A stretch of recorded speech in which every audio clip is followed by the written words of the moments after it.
Assalamualaikum warahmatullahi wabarakatuh. Pada kesempatan ini, kita akan membahas tentang konflik-konflik yang ada di Amerika Latin. Pada kesempatan ini, kita akan membahas tentang konflik atau krisis di Kuba, kemudian konflik di Nicaragua, kemudian perang Malvinas, dan yang terakhir adalah invasi Amerika Serikat ke Panama.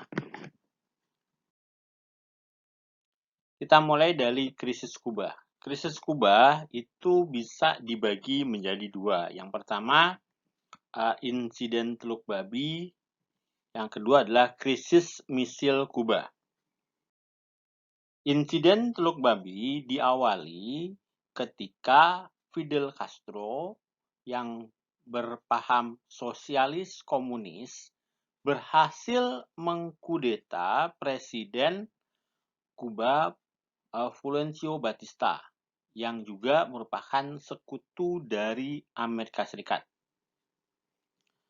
Keberhasilan Fidel Castro dalam memimpin Kuba mengkhawatirkan Amerika Serikat karena kan pada waktu itu juga sedang maraknya Perang Dingin. Dan dalam Perang Dingin ada salah satu teori yaitu teori domino. Jika satu negara komunis, maka dikhawatirkan di sekitarnya juga akan menjadi komunis. Makanya itu menjadi ancaman bagi Amerika Serikat. Nah, Amerika Serikat kemudian melalui CIA mencoba merekrut dan melatih orang-orang pendukung Batista yang kabur dari Kuba ke Amerika Serikat. Nah, mereka kemudian direkrut, dilatih. Nah, tujuannya nanti setelah mereka selesai pelatihan bisa menggulingkan Fidel Castro. Nah, rencana penyerangan terhadap Fidel Castro itu direncanakan melalui Teluk Babi, yaitu suatu tempat di Kuba. Nah, naasnya rencana tersebut bocor ke agen rahasia Uni Soviet yaitu KGB. Nah, KGB kemudian melalui pemimpin Soviet memberitahu rencana serangan tersebut kepada Fidel Castro, sehingga penyerangan tersebut dapat digagalkan oleh pasukan Fidel Castro. Sudah barang tentu ini sangat memalukan bagi Amerika Serikat karena operasinya terbongkar. Nah, pasca kegagalan insiden Teluk Babi, hubungan antara Amerika Serikat dan Uni Soviet menjadi memanas. Uni Soviet khawatir kalau Amerika Serikat akan kembali menyerang Kuba. Sehingga demi keamanan Kuba, Uni Soviet berencana menempatkan misil atau peluru kendali jarak jauh untuk ditempatkan di Kuba. Nah, rencana pembangunan instalasi nuklir Uni Soviet di Kuba itu sudah barang tentu mendapat tentangan dari Amerika Serikat karena jarak yang sangat dekat antara Kuba dan Amerika Serikat itu justru sangat membahayakan keamanan Amerika Serikat. Nah, dari sinilah mulai muncul ketegangan antara Uni Soviet yang dipimpin oleh Nikita Khrushchev dan Amerika Serikat yang dipimpin oleh John F. Kennedy. Nah, krisis misil Kuba akhirnya berakhir setelah adanya kesepakatan antara Nikita Khrushchev dan John F. Kennedy. Isi kesepakatan tersebut adalah Uni Soviet bersedia menarik semua hulu ledak nuklirnya di Kuba. Tetapi Amerika Serikat harus berjanji tidak akan menginvasi Kuba.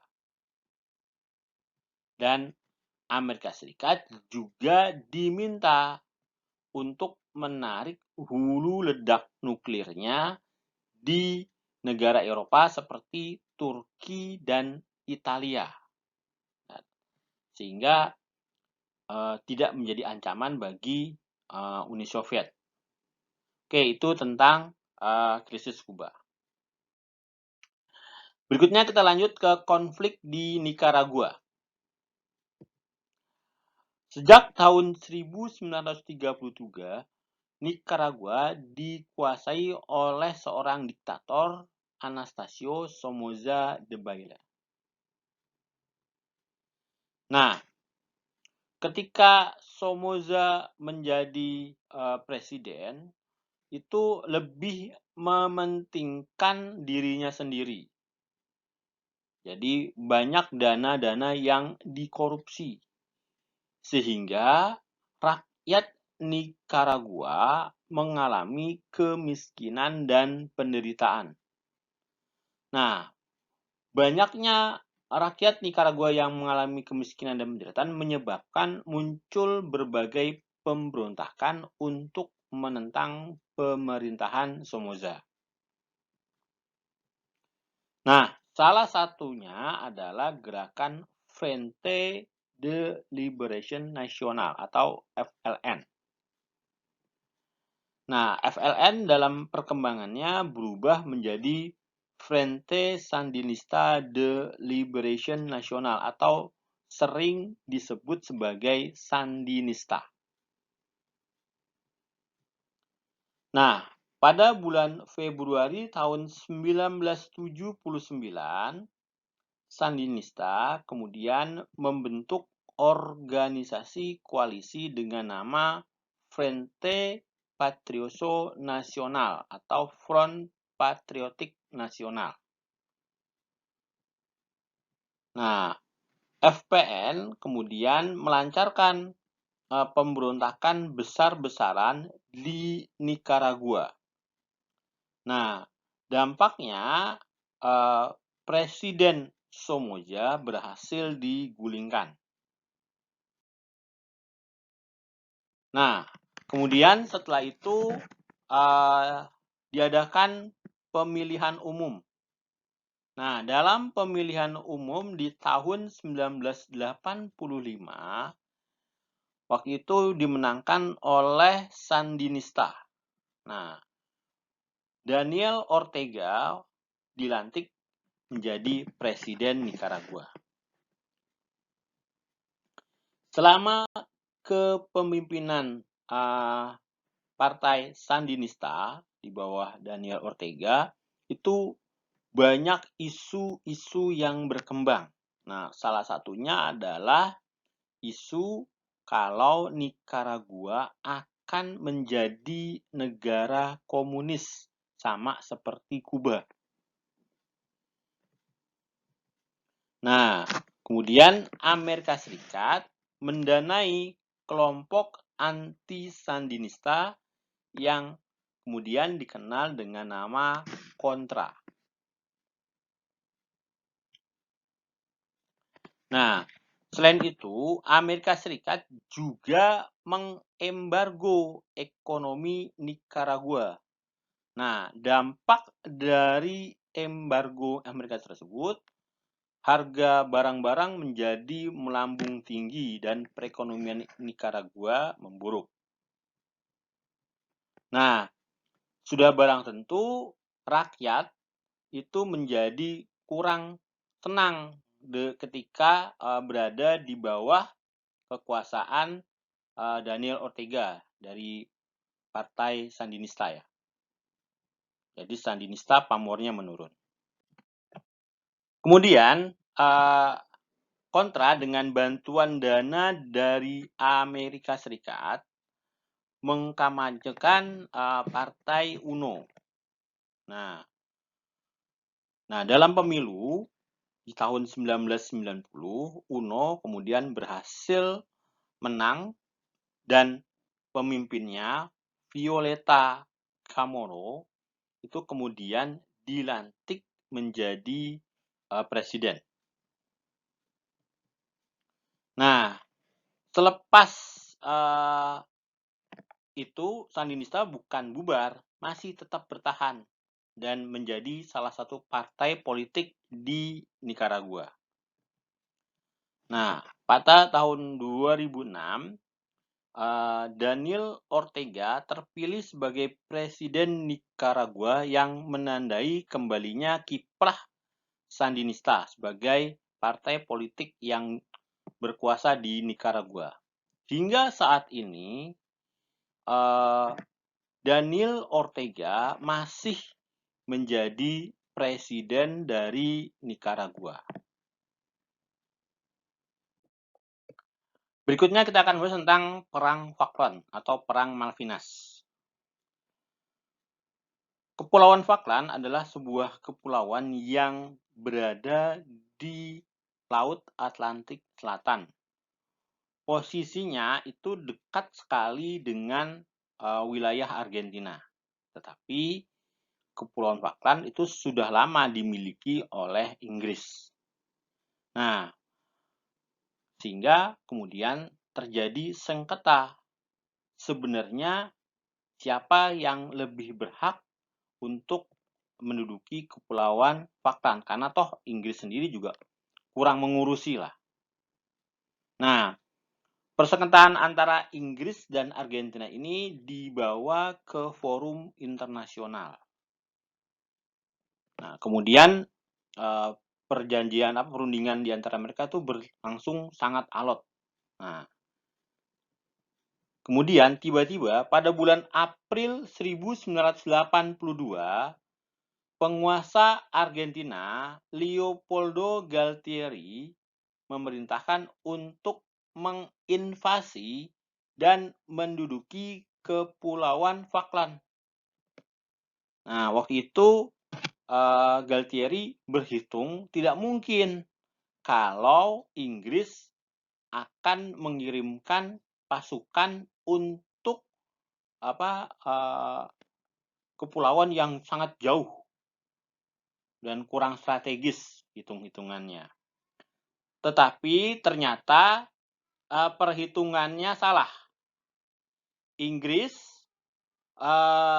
di bawah pimpinan Margaret Thatcher mengirimkan 30 kapal perang dan 6.000 tentara untuk membebaskan Kepulauan Falkland. Nah, sebagaimana yang kita ketahui, Inggris merupakan salah satu negara yang memiliki kemampuan nuklir, sementara Argentina itu kan tidak. Jadi sebenarnya cukup nekat juga Argentina menyerang salah satu kepulauan milik Inggris. Nah, pertempuran tidak berlangsung lama, kira-kira dari bulan April, Mei, Juni. Nah, tanggal 14 Juni itu Argentina menyerah. Dan Kepulauan Falkland berhasil dikuasai kembali oleh Inggris. Berikutnya kita akan bahas materi tentang bagaimana Amerika Serikat menginvasi Panama. Pada tahun 1976, Manuel Noriega, yaitu seorang Panama, direkrut sebagai agen CIA. Nah, Manuel Noriega ini waktu itu adalah kepala intelijen di Panama. Nah, adapun tujuan CIA merekrut Manuel Noriega, tujuannya untuk menyukseskan misi perang terhadap narkoba dan juga misi-misi Amerika Serikat lainnya di Amerika Latin. Karena kan Panama memiliki terusan Panama yang menjadi jalur hubung antara Samudra Pasifik dan Samudra Atlantik.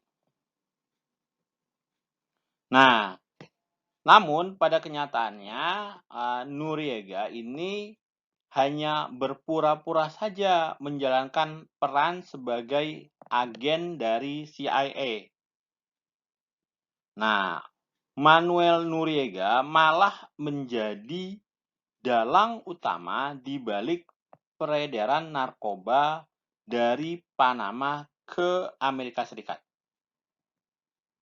Nah, Noriega juga dituduh menjual informasi rahasia Amerika Serikat kepada negara-negara di Eropa Timur. Atau bisa dikatakan ini si Noriega ini double agent lah. Jadi dia mengirimkan informasi kepada Amerika juga kepada Uni Soviet.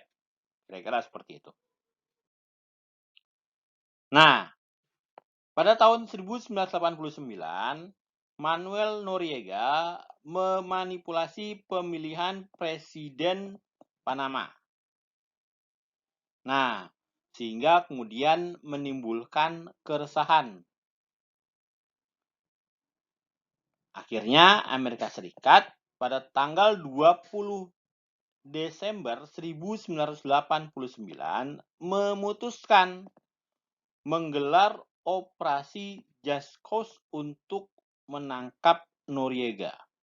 Operasi ini cukup besar, melibatkan banyak prajurit. Nah, mungkin ada sampai disindir. Ini ibaratnya operasi yang Amerika Serikat menggerakkan operasi besar buat menangkap hanya seorang Noriega saja. Nah, akhirnya tanggal 3 Januari 1990 itu Manuel Noriega berhasil ditangkap, kemudian dibawa ke Amerika Serikat untuk diadili. Nah, dalam pengadilan, Manuel Noriega dinyatakan bersalah atas perdagangan narkoba dan tuduhan lainnya sehingga dijatuhi hukuman 40 tahun penjara. Oke, sekian dulu yang bisa saya sampaikan terkait materi konflik di Amerika Latin. Kurang lebihnya mohon maaf. Assalamualaikum warahmatullahi wabarakatuh.